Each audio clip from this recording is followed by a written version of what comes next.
महात्मा गांधी के खिलाफ अभद्र टिप्पणी करने के बाद सुर्खियों में आए कालीचरण की ग्वालियर में भी एंट्री होने वाली है। ग्वालियर में हिंदू महासभा ने कालीचरण को एक कार्यक्रम के लिए आमंत्रित किया है। 23 जनवरी को नेताजी सुभाष चंद्र बोस की जयंती के मौके पर हिंदू महासभा ग्वालियर में युवा हिंदू संसद का आयोजन करने जा रही है। इसी कार्यक्रम में कालीचरण को मुख्य वक्ता के तौर पर आमंत्रित करने की तैयारी की जा रही है। हिंदू महासभा के राष्ट्रीय उपाध्यक्ष जयवीर भारद्वाज ने मीडिया कर्मियों से बातचीत में कहा कि अगर कालीचरण को जमानत मिल जाती है तो वो कालीचरण को आयोजन में शामिल होने का निमंत्रण देंगे। फिलहाल कालीचरण छत्तीसगढ़ के जेल में बंद है और उसकी रिहाई के लिए हिंदू महासभा के लोग हनुमान चालीसा का पाठ करा रहे हैं।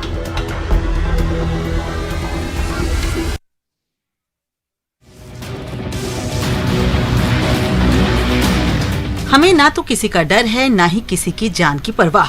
तस्वीरों में दिख रहे युवा शायद यही सोच रहे होंगे, तभी तो कानून की धज्जियां उड़ाते समय भी उनके चेहरे पर किसी तरह का डर नहीं दिख रहा। सोशल मीडिया पर वायरल हो रहा फायरिंग का ये वीडियो ग्वालियर का बताया जा रहा है।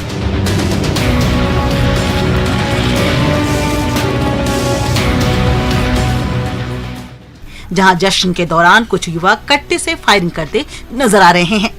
ये वीडियो युवराज संजू गुर्जर नाम के अकाउंट पर जारी किया गया है, जो कि ग्वालियर का रहने वाला है। वहीं फायरिंग का ये वीडियो वायरल होते ही पुलिस मामले की जांच में जुट गई है।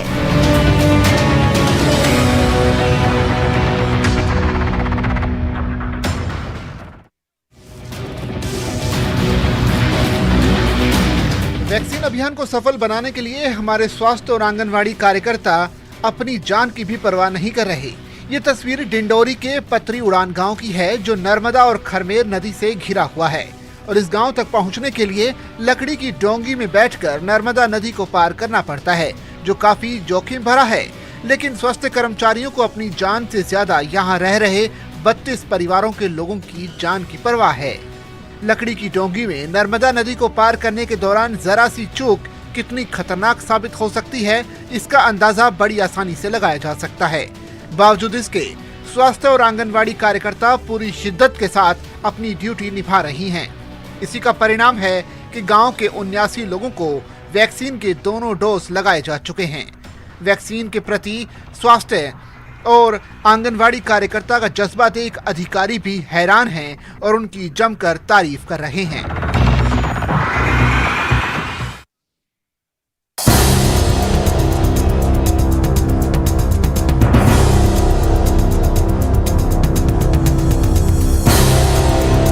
देश के गरीबों को कम दाम में अच्छा राशन मिले, इसके लिए सरकार ने योजना बनाई थी, लेकिन शासकीय उचित मूल्य दुकान के संचालकों की बराबर मॉनिटरिंग न होने की वजह से इसमें लगातार धांधली होती है। ऐसा ही एक मामला सीधी के सतनारा पवई में देखने को मिली। यहाँ के ग्रामीण जब भी शासकीय दुकान पर राशन लेने के लिए पहुँचते हैं, उन्हें खाली हाथ ही वापस लौटना पड़ता है।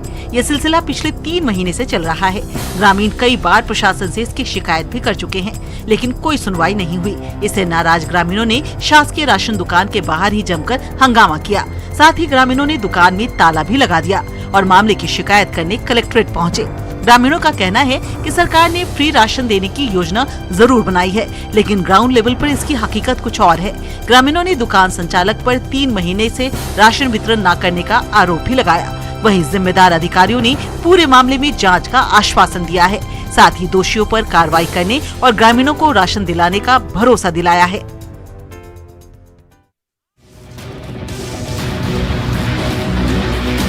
प्रदेश में ठंड अपने चरम पर पहुंच चुका है। ऐसे में लोग घर से बाहर निकलने से भी कतरा रहे हैं। तो फिर जरा उन लावारिस जानवरों के बारे में सोचिए जो इस ठिठुरती ठंड में सड़क पर रहने को मजबूर हैं। लेकिन सुसनेर से आई ये तस्वीर थोड़ी राहत देती है। यहाँ की लावारिस गायों के पालन पोषण का जिम्मा पुलिस कर्मियों ने ले रखा है। अक्सर अपने सख्त रवैये के लिए पहचाने जाने वाली पुलिस गौ सेवा की अनूठी मिसाल पेश कर रही है। सुसनेर पुलिस थाने परिसर में ही इलाके की लावारिस गायों को पाल रही है। इन गायों के लिए पानी से लेकर चारे तक की व्यवस्था थाने में मौजूद पुलिसकर्मी ही करते हैं। इसके साथ ही गायों को ठंड से बचाने के लिए पुलिस के जवान अलाव की व्यवस्था भी करते हैं। जैसे ही अलाव को जलाया जाता है, सैकड़ों गायें आसपास जुट जाती है। वहीं रात भर ड्यूटी करने वाले पुलिस जवान भी बारी बारी से इन अलावों में लकड़ियां डालकर आग जलाते रहते हैं, ताकि गायों को ठंड न लगे।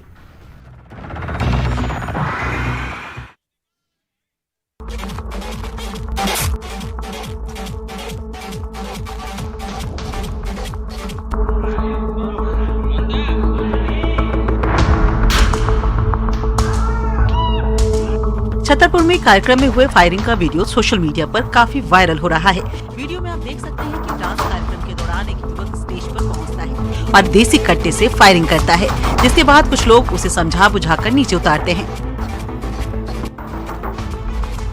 इसके बाद बाहर आकर एक दूसरा युवक भी कट्टे से फायर करता नजर आता है।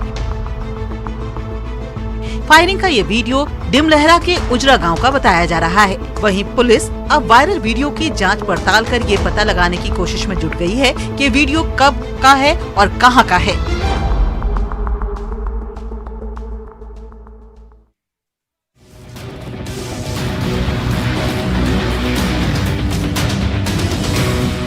तेरह फीट लंबा और 26 किलो वजनी अजगर और उसके रेस्क्यू का अनोखा तरीका। खरगोन के अंजरूद गांव में एक अजगर गहरे कुएं में गिर गया। ग्रामीणों ने इसकी सूचना तुरंत ही वन विभाग और वन्य प्राणी अभिरक्षक टोनी शर्मा को दी। सूचना मिलते ही टोनी शर्मा मौके पर पहुंची और सांप का रेस्क्यू शुरू किया। इतने भारी अजगर को बाहर निकालना वन विभाग की टीम के लिए बड़ी चुनौती थी, लेकिन वन प्राणी अभिरक्षक की सूझबूझ और 2 घंटे की कड़ी मशक्कत के बाद आखिरकार अजगर को बाहर निकाल ही लिया गया। अजगर को बाहर निकालने के लिए खाट का सहारा लिया गया। खाट को रस्सी से बांधकर कुएं के अंदर भेजा गया। रस्सी से बंधी खाट पर आ जाने के बाद भी अजगर 2 बार खाट से गिर गया था, लेकिन सभी की मदद से अजगर का रेस्क्यू करने में सफलता मिली और उसे सुरक्षित जंगल में छोड़ा गया, जिसके बाद ग्रामीणों ने राहत की सांस ली।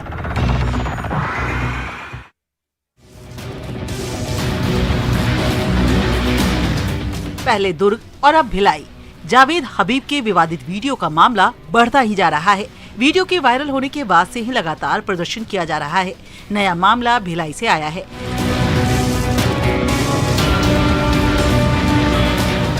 जहां विश्व हिंदू परिषद और बजरंग दल के कार्यकर्ताओं ने जावेद हबीब हेयर सैलून के सामने जमकर विरोध प्रदर्शन किया। इस दौरान कार्यकर्ताओं ने जमकर नारेबाजी की। कुछ कार्यकर्ता तो दुकान के ऊपर चढ़ गए और जावेद हबीब के लगे बोर्ड को तोड़ दिया।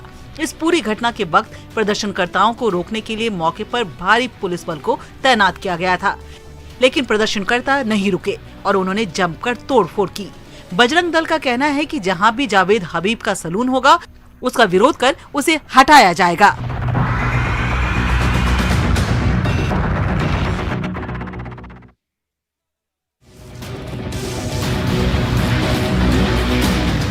एक और कोरोना तेजी से अपना पैर पसार रहा है, वहीं दूसरी ओर प्रशासन है कि अपनी लापरवाही से बाज नहीं आ रहा। ये तस्वीर गरियाबंद की ओडिशा सीमा पर बने खुटगांव चेक पोस्ट से आई है, जहां ओडिशा से छत्तीसगढ़ आने वाले लोगों का कोरोना जांच तो किया जा रहा है, लेकिन बस एक फॉर्मेलिटी के लिए।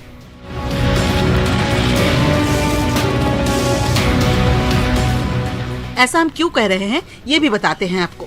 दरअसल इस चेक पोस्ट से रोजाना सैकड़ों लोगों का आना जाना होता है, लेकिन जांच महज 20 से 30 लोगों की ही हो रही है। कुछ लोग खुद जांच नहीं कराना चाहते, तो कुछ लोगों की जांच स्वास्थ्य विभाग नहीं करना चाहती। यहाँ तो कोरोना जांच के लिए भी केवल एक स्टाफ की ड्यूटी लगाई गई है। जिस तेजी से कोरोना के मामले बढ़ रहे हैं, वैसे में जिला प्रशासन की ऐसी लापरवाही भारी पड़ सकती है।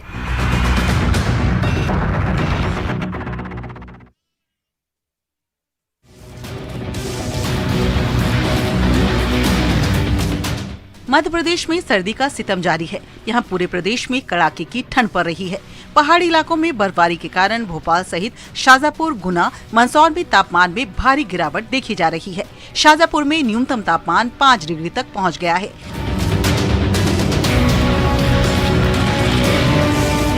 गुना में भी खराब मौसम और बारिश के बाद शीतलहर का प्रकोप जारी है, जिस वजह से बच्चों के स्कूलों के टाइमिंग में बदलाव किया गया है। वहीं कोहरे के चलते रेल और सड़क यातायात दोनों बुरी तरह से प्रभावित हुए हैं। मंदसौर में भी ठंड ने लोगों की मुश्किलें बढ़ा दी हैं। रात का न्यूनतम तापमान 6 डिग्री के नीचे जा पहुंचा है। ठंड में लोग घर पर ही रहने को मजबूर हैं और इससे बचने के लिए अलाव का सहारा ले रहे हैं।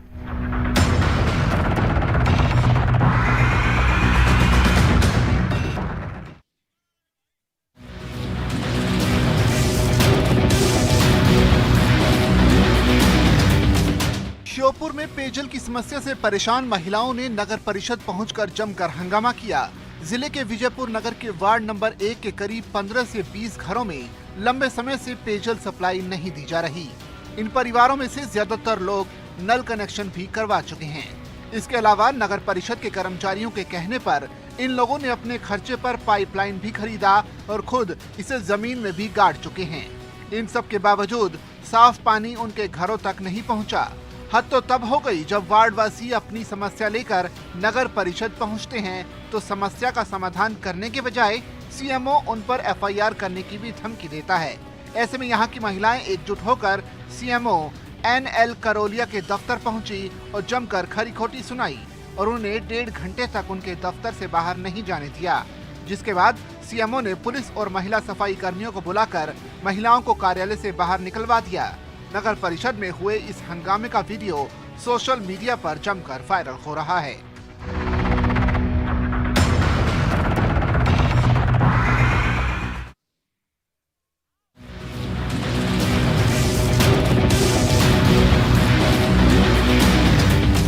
कोरबा में दीपका खदान से निकाले गए मजदूरों ने उपवास रखकर विरोध जताया। मजदूर दिन भर ग्रामीणों के साथ खदान क्षेत्र में ही बैठे रहे और कोविड प्रोटोकॉल का पालन करते हुए शांतिपूर्ण 1 दिवसीय उपवास और धरना प्रदर्शन किया।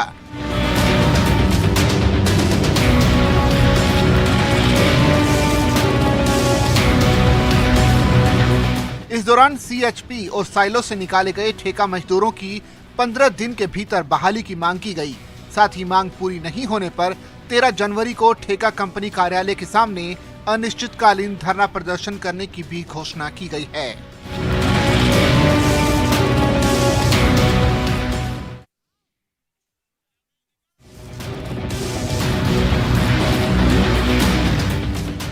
मध्य प्रदेश में कड़ाके की ठंड ने लोगों के हाल बेहाल कर दिए। धार में तो कड़ाके की ठंड का सितम देखने को मिला जब एक शख्स की लापरवाही ने उसकी जान ले ली।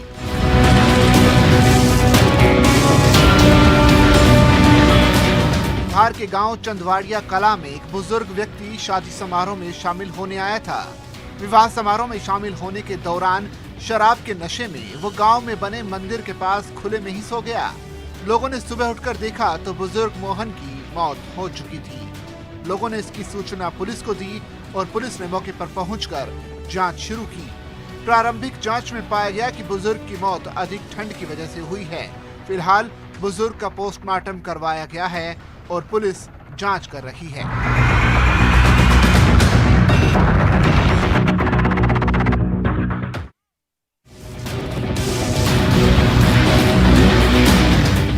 छत्तीसगढ़ में बेमौसम बारिश किसानों पर कहर बरपा रही है। मौसम के इस बदले मिजाज का असर फसलों पर साफ दिखाई दे रहा है। जगदलपुर के बकावंड ब्लॉक में ओले गिरने से बड़े पैमाने पर खेतों में लगी मौसमी सब्जियों को काफी नुकसान पहुंचा है। दलहन तिलहन की फसलों के भी नुकसान की आशंका जताई जा रही है। बालोद में भी बेमौसम बारिश ने दलहन और तिलहन उगाने वाले किसानों की मेहनत पर पानी फेर दिया। यहाँ 5000 से ज्यादा किसानों ने 7000 हेक्टेयर अधिक जमीन पर दलहन की फसल लगाई थी, लेकिन इस बारिश से फसल पूरी तरह से बर्बाद हो गई।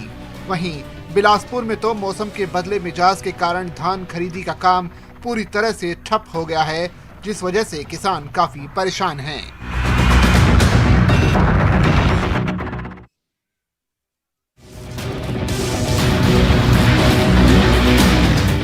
कोरबा में एक कार नहर में गिर गई। इस दौरान कार में 2 युवक भी सवार थे। किसी तरह कार सवार दोनों युवकों ने तैरकर अपनी जान बचाई। यह हादसा कोरबा चांपा सड़क पर बरबसपुर के पास हुआ, जिसमें 2 युवक कार समेत नहर में गिर गए। बताया जा रहा है कि कार चला रही युवक ने कार पर से कंट्रोल खो दिया, जिससे कार सीधे नहर में जा गिरी।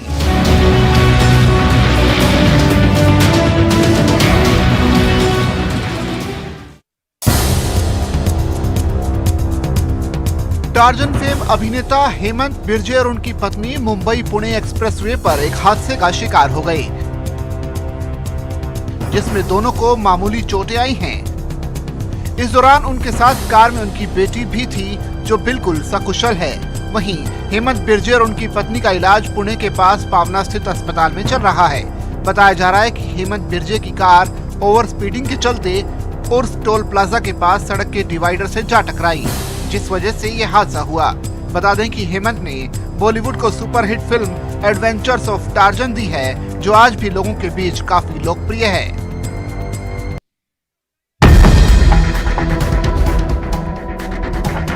साउथ की फिल्मों की एक्ट्रेस डॉली शाह ने एक चौंकाने वाला खुलासा किया है। डॉली ने नरसिंहपुर एसपी से अपने चाचा और उनके परिजनों के खिलाफ धोखाधड़ी का आरोप लगाते हुए केस दर्ज कराया है। डॉली शाह ने बताया कि उसके चाचा और उनके परिजनों ने नरसिंहपुर में उनकी पैतृक जमीन हड़प ली। साथ ही मां के फर्जी हस्ताक्षर और दस्तावेज बनवाकर बैंक से लाखों रुपए का ट्रांजैक्शन किया है। फिल्म अभिनेत्री ने आगे बताया कि वह जिले के गोटे गांव की रहने वाली है, लेकिन चेन्नई में रहती है और उनकी मां भी उनके साथ रहती है। इसका फायदा उठाते हुए उनके चाचा और उनके परिजनों ने फर्जीवाड़ा किया है। वहीं एसपी ने मामले की गंभीरता को समझते हुए पूरे मामले की जांच शुरू कर दी है।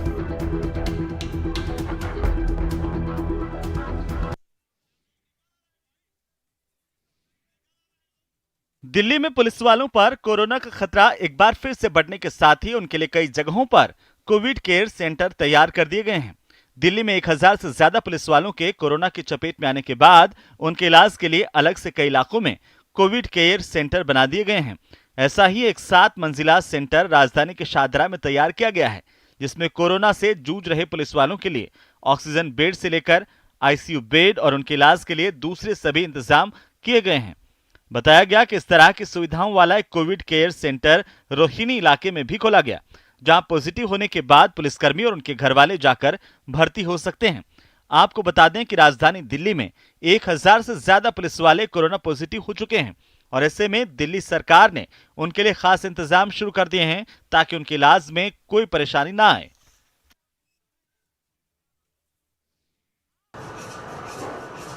मकर संक्रांति के मौके पर पूरे देश के साथ साथ गुजरात में भी चिक्की खाने की परंपरा है और यही वजह है कि संक्रांति पर्व से पहले राजकोट में चिक्की बनाने वाले मजदूर दिन रात एक किए हैं ताकि चिक्की की मांग पूरी की जा सके। आपको बता दें कि मकर संक्रांति के त्योहार में तिल की चिक्की का खास महत्व है। इसे तिल, गुड़ और घी के साथ बनाया जाता है। कहते हैं चिक्की इम्यूनिटी बढ़ाने और सर्दी खांसी से बचाव में काफी लाभप्रद है और इसीलिए लोगों के बीच इसकी डिमांड भी काफी ज्यादा है। और सब चिक्की, तल की, गुड़ की, शुगर फ्री, सब चिक्की, ड्राई फ्रूट चिक्की सब अच्छी आती है। मैं हर साल इधर खरीद आती हूँ और बहुत हेल्थ के लिए भी बहुत अच्छी है। राजकोट के मिठाई दुकानदारों का कहना है कि पिछले साल की तुलना में इस साल चिक्की की मांग कहीं ज्यादा है, लिहाजा उन्हें एक्स्ट्रा मेहनत करनी पड़ रही है। और उसकी वजह ये है, ये प्योर गुड़ और पीनट, तिल, कोकोनट, ये सब हेल्दी प्रोडक्ट है। वो खाने से ये ठंडी के मौसम में एनर्जी बढ़ी रहती है। रूस में वरोनिश नाम की जगह से एक हैरान करने वाला वीडियो सामने आया है, जिसमें 12 साल की एक बच्ची अपने मुक्कों से पेड़ को धराशायी करती हुई नजर आई। बताया गया कि ये वीडियो पुराना है जो अब सोशल मीडिया पर तेजी से वायरल हो रहा है। इस वीडियो में वो बच्ची पेड़ पर ताबड़तोड़ मुक्के बरसाती नजर आई। उसके पंच इतने जबरदस्त थे कि पेड़ के परखच्चे उड़ने लगे।